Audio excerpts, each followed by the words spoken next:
नमस्कार सर्वांना. श्री स्वामी समर्थ. महाशिवरात्रीची व्रतकथा. एकदा पार्वतीने परमेश्वर शिवशंकरांना विचारले, असे कोणते श्रेष्ठ तसेच सरळ व्रत पूजन आहे ज्यामुळे मृत्यू लोकातील प्राण्यांना तुमची कृपा प्राप्त होईल? चला तर मग पाहूया. एकदा पार्वतीने परमेश्वर शिवशंकरांना विचारले, असे कोणते श्रेष्ठ तसेच सरळ व्रत पूजन आहे ज्यामुळे मृत्यूलोकातील प्राण्यांना तुमची कृपा प्राप्त होईल? उत्तरादाखल शंकराने पार्वतीला शिवरात्रीच्या व्रताची कथा सांगितली. एका गावात एक शिकारी राहत होता. मुख्य जनावरांची हत्या करून तो आपल्या कुटुंबाचे पालनपोषण करीत असे. तो सावकाराचा कर्जदार होता. त्याने त्याचे कर्ज वेळेवर चुकवले नव्हते. त्यामुळे संतापून सावकाराने शिकारीला शिवमठात कैदी बनवले. योगायोगाने त्याच दिवशी शिवरात्र होती. शिकारी ध्यानमग्न होऊन शिवासंबंधित धार्मिक गोष्टी ऐकत राहिला. चतुर्दशीला त्याने शिवरात्रीची कथाही ऐकली. सायंकाळी सावकाराने त्याला जवळ बोलावून कर्ज फेडण्याविषयी विचारले. शिकारी दुसऱ्या दिवशी सर्व कर्ज फेडेन असे वचन देऊन कैदेतून सुटला. आपल्या दिनचर्येप्रमाणे तो जंगलात शिकारीसाठी निघाला. पण दिवसभर कैदेत राहिल्यामुळे तो तहान भुकेने व्याकुल झाला होता. शिकार करण्यासाठी तो तलाव व काठच्या बेलपत्राच्या झाडावर मंचान बांधून लागला. बेल वृक्षाच्या खाली बेलपत्रांनी झाकले गेलेले शिवलिंग होते. शिकाराला मात्र हे माहीत नव्हते. मचान बनविताना त्याने ज्या फांद्या तोडल्या त्या योगायोगाने शिवलिंगावर पडल्या. या प्रकारे दिवसभर उपाशी असलेल्या शिकाराचे व्रतही झाले आणि त्याच्या करवी शिवलिंगावर बेलपत्रही वाहिले गेले. एका प्रहारानंतर एक गर्भिणी हरिणी तलावावर पाणी पिण्यासाठी पोहोचली. शिकाराने आपल्या धनुष्याने तिच्यावर नेम साधलाच होता. तितक्याच ती हरिणी बोलली, मी गर्भिणी आहे. तू एकाच वेळी 2 जीवांची हत्या करशील हे योग्य नाही. मी आपल्या पिलाला जन्म देऊन लवकरच तुझ्यासमोर येईल, तेव्हा तू मला मार. शिकाराने धनुष्य बाजूला ठेवले आणि हरिणी झाडाआड लुप्त झाली. काही वेळाने दुसरी हरिणी तेथून निघाली. शिकाराच्या आनंदाला पारावर उरला नाही. त्याने तिच्यावर नेम साधला. हे बघून त्या हरिणीने त्याला सांगितले की, हे पारधी, मी एक कामातुर विरहिणी आहे. आपल्या प्रियेच्या शोधात भटकत आहे. मी माझ्या पतीला भेटून लवकरच तुझ्या जवळ येईल. शिकारीने तिलाही जाऊ दिले. 2दा शिकार हातातून गेल्यामुळे तो चिंतित झाला. तेवढ्यात एक हरिणी आपल्या पिलासोबत तेथून निघाली. शिकाराला जणू सुवर्ण संधीच मिळाली. त्याने धनुष्याला बाण लावला आणि बाण सोडणार तेवढ्यात ती हरिणी बोलली, हे पारधी, मी माझ्या पिलाला त्याच्या वडिलांकडे सोडून लगेच येते. यावेळी तू मला मारू नकोस. शिकारी हसला आणि म्हणाला, समोर आलेली शिकार सोडून द्यायला मी काही मूर्ख नाही. याआधी मी 2दा शिकार गमावले आहे. माझी मुले तहान भुकेने व्याकुल असतील.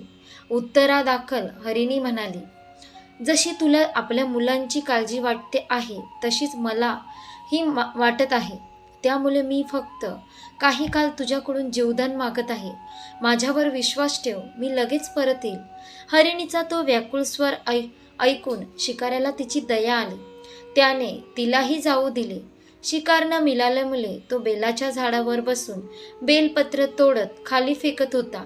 काही वेळाने एक धष्टपुष्ट मृग त्या रस्त्यावरून जात होता. त्या मृगाची नक्कीच शिकार करावी असा विचार केला, पण त्याच्यावर नेम धरला असता मृग दीनवाने स्वरात म्हणाला, हे पारधी, जर तू माझ्या आधी 3 हरिणींना मारले असेल तर मला मारण्यातही वेळ करू नकोस.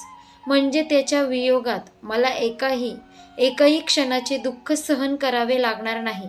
मी त्यांचा पती आहे आणि जर तू त्यांना जीवदान दिले असशील तर मला काही क्षणासाठी जीवदान देण्याची कृपा कर.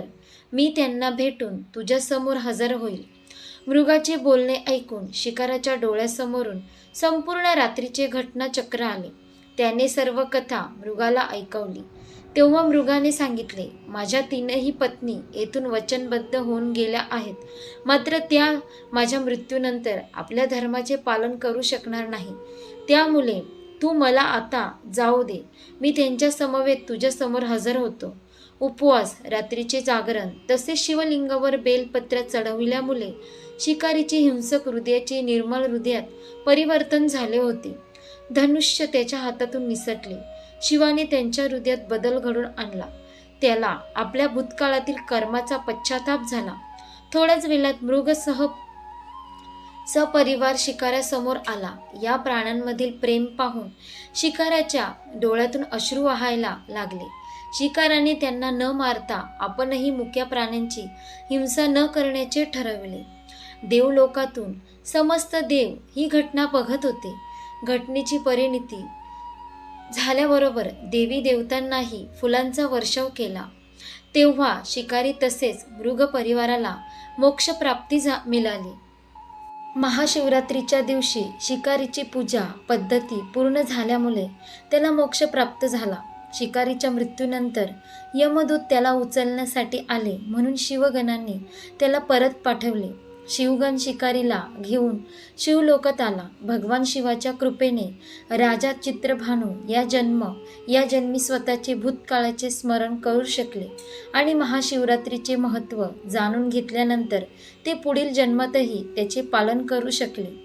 महाशिवरात्रीला उपवास करून भगवान शिव यांची पूजा केली जाते.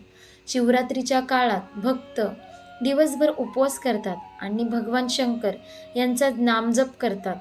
शिवरात्रीचा साधा अर्थ शिवाची रात्र. या शिवजी भगवान शिवाची पूजा केली जाते. शिवरात्रीच्या दिवशी भगवान शंकराच्या शिवलिंगाची पूजा केली जाते. या दिवशी शिवलिंगावर दूध, दही, तूप, मध इत्यादीचा अभिषेक केला जातो. शिवलिंगाचा अभिषेक झाल्यानंतर शिवलिंगाला फुले, चंदन, बेलाची पाने आणि धतुरा अर्पण केला जातो. अशा प्रकारे आपण पाहिली महाशिवरात्रीची व्रतकथा. तुम्ही देखील महाशिवरात्रीचं व्रत नक्की करा. आशा करते तुम्हाला ही व्हिडिओ नक्की आवडली असेल तर लाईक करा, शेअर करा आणि आपल्या योगेश्वर कृपा या चॅनलला सबस्क्राईब करा. भेटू एका पुढच्या नवीन व्हिडिओमध्ये. धन्यवाद. श्री स्वामी समर्थ.